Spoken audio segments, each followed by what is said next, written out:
I think the whole Manafort trial is very sad.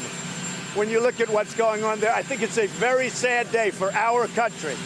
He worked for me for a very short period of time, but you know what? He happens to be a very good person. And I think it's very sad what they've done to Paul Manafort. Thank you very much. Today, President Trump stood on the South Lawn of the White House and lauded his former campaign chair, Paul Manafort, as a jury was actively deliberating Manafort's fate. In his first trial on 18 counts, including financial fraud and money laundering, the man Trump called a, quote, very good person has a history of being lavishly paid to work on behalf of authoritarian leaders around the globe. He also faces a second trial next month. The charges in that one include conspiracy to defraud the United States. The president was also asked today about a possible pardon for Manafort, and he actually didn't say no. I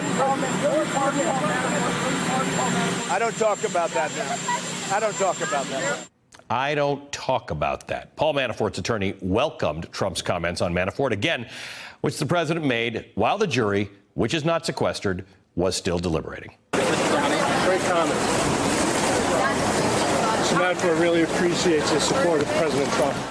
Mr. Manafort really appreciates the support of President Trump. The jury will return at 9:30 a.m. on Monday. Joining me now is MSNBC legal analyst and former federal prosecutor Daniel Goldman, who was at the courthouse today. Daniel, let's clear something up. It is not common in a federal case for a jury to be sequestered. So they hear what, I mean, they're told not to listen to this stuff, but the fact is they can be exposed to it.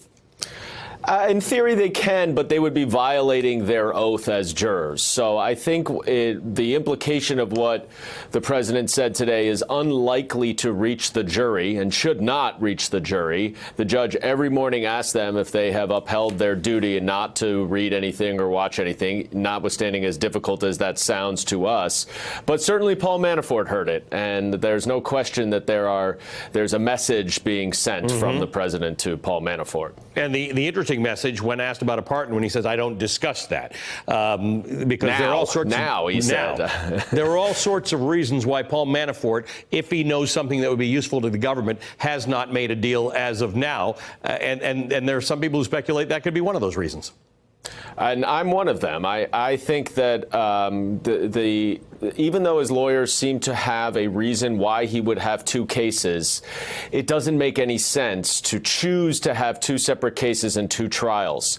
The defendant does not get any benefit from having two bites at the apple because one conviction sends him to jail. Instead, the government gets two bites at the apple. But given that we have a president who has said repeatedly in the past, when people are treated unfairly, that is a predicate for him pardoning them, and now he's using that language today, that it's a sad day for our country. He tweeted about it several weeks ago and comparing Manafort's situation to Al Capone, and he's being treated unfairly. There's no question that given his own track record that this president is dangling the idea of a pardon for Paul Manafort. And he's laid the groundwork for that with other pardons that he's brought in. Let's just talk about the time that jury's taken. They've been negotiating, they've been deliberating for about 12 hours.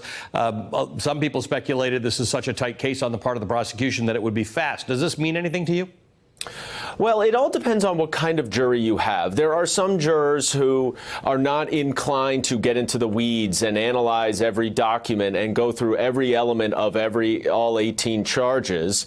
And then there are other jurors, and this one appears to be this type of jury that is going to really do their job very seriously. And what's not only surprising about, I wouldn't say it's necessarily surprising that they're taking this long, but what is surprising to me is that there have been so few jury notes, and in particular that they have not asked for the testimony of any witnesses, which is very common in trials when juries, if they're debating with each other about what someone said, and they'll say, can we have the testimony of this witness about X subject?